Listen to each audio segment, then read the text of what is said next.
Hey, everybody. For today's lesson, I'm going to take a break from what you're doing. We're going to revisit the idea of the primary source journals that we did on Monday. And in many of those classes on Monday, I mentioned that what we were doing was unprecedented as a people in the United States. So, like, going on this lockdown and being in your homes was an unprecedented thing. And then I got to thinking about it. It's not unprecedented for everybody. It's unprecedented for us, really. These types of long-term being shut away in your home, shelter in place, or safer at home, whatever word you want to use for it, or phrase you want to use for it, I should say. While it is odd for us, it's not outside of what's odd for people in history in general. And it got me to thinking, when I was growing up, I had a neighbor, and his name was Gene Kramer, and he was Hungarian.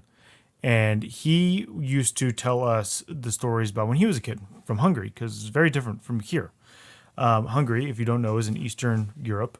It's just kind of the southeast of Austria and Germany. And he was a little boy during World War II.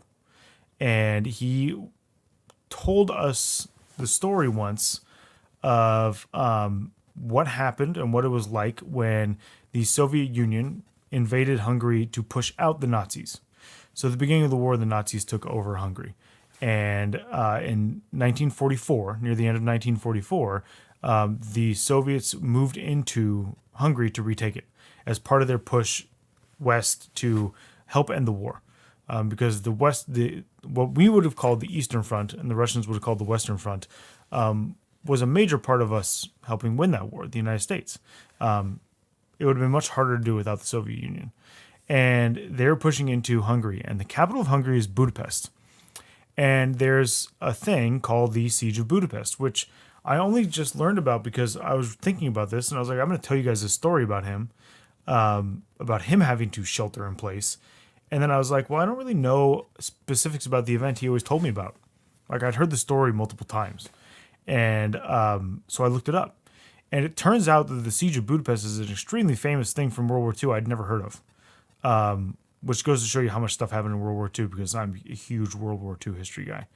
And the Siege of Budapest lasted about, well, depending on when you count when it began and ended, either 50 or 100 days.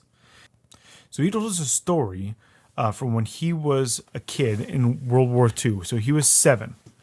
And when he was 7 years old, they went into a bomb shelter on Christmas Eve, 1944, because the Soviet Union was on the doorsteps of Budapest. And he did not come out of that bomb shelter until Easter of 1945. Okay? They were in this bomb shelter for that long. And you are holed up in your house. Okay, now they're holed up in a bomb shelter that looks something like what is on the screen right now for you guys. Okay, these tiny bomb shelters. And it was him and his father and his mother and his sister. His brother had gone off to fight in the war, and he was actually taken to fight in the war by the Germans. He didn't get a choice, and he died. And he was in this tiny bomb shelter, and all they had was candlelight and a chess set and some cards and some books that they couldn't really read that well because there's not a lot of sunlight. You might be able to open the door to the bomb shelter during the day, but it was not safe necessarily to do that. And it was a lot of just candlelight for months. Okay, so the siege begins on actually December 26th, 1944 is when they say the siege began of the city of Budapest. And this siege was horrific. There was massive artillery shelling of the area, aircraft dropping bombs all over the place, tanks rolling through, men and material rolling through. The Soviet army alone at the time period in this area was 1 million men. It was something along the lines of 200,000 people died during this battle. 38,000 or so civilians, another 40,000 or so Nazi soldiers, 80,000 Soviet soldiers died in the battle, all to take the city. And where he lived was barely on the outskirts of Budapest, the capital. So he went into this bomb shelter on Christmas Eve, even though the battle technically, according to historians, starts on the day after Christmas. but because they knew the Soviets were coming, they went in that night. Now the battle is officially over with the surrender of Budapest on the 13th of February. So why doesn't he come out till Easter morning? Well, there's a couple of reasons why not. One is, although the city of Budapest and the Hungarian government said we surrender, the Nazi army and the Wehrmacht and elements of the Hungarian army didn't give up. And they kept fighting. And they kept fighting in the outskirts of the city and the parts of the city, so near where his home was. And so because of that, he had to stay in this bomb shelter isolated for that long. So from the 24th of December until April. Okay, so it's the end of December to January to February to March. It's about 4 months in this tiny bomb shelter. And the reason I'm bringing this up is this is not something outside of human experience what we're going through. So although we are stuck inside our homes for the most part, and we're not supposed to go places and stuff, it's not entirely outside of what we've experienced as people before. He got through it.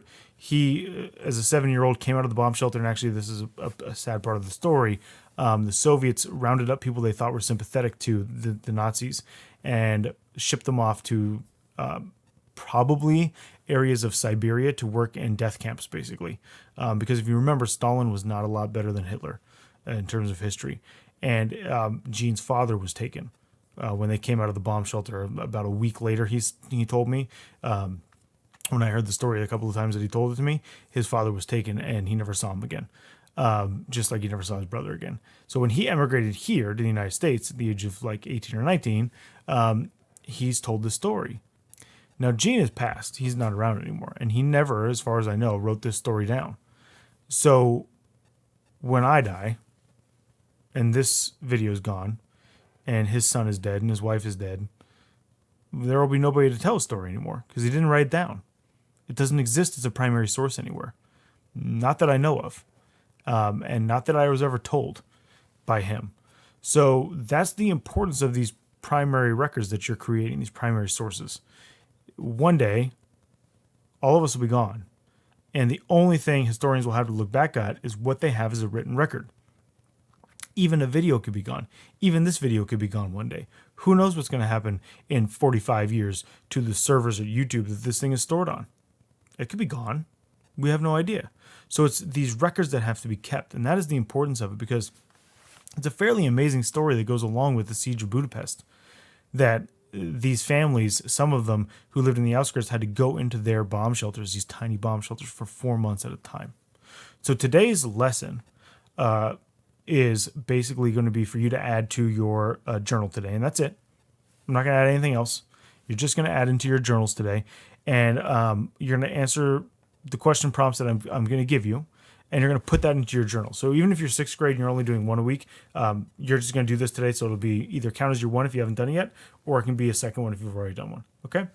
But I thought this was a really good thing for us to address, because we discussed on Monday how, oh yeah, this is unique, but it's really not. But then also, this is important for us to do, because if it's lost, it's lost. When Gene's story is gone, it's gone. When everybody who knows the oral history of it is gone, it's nowhere to be found anymore.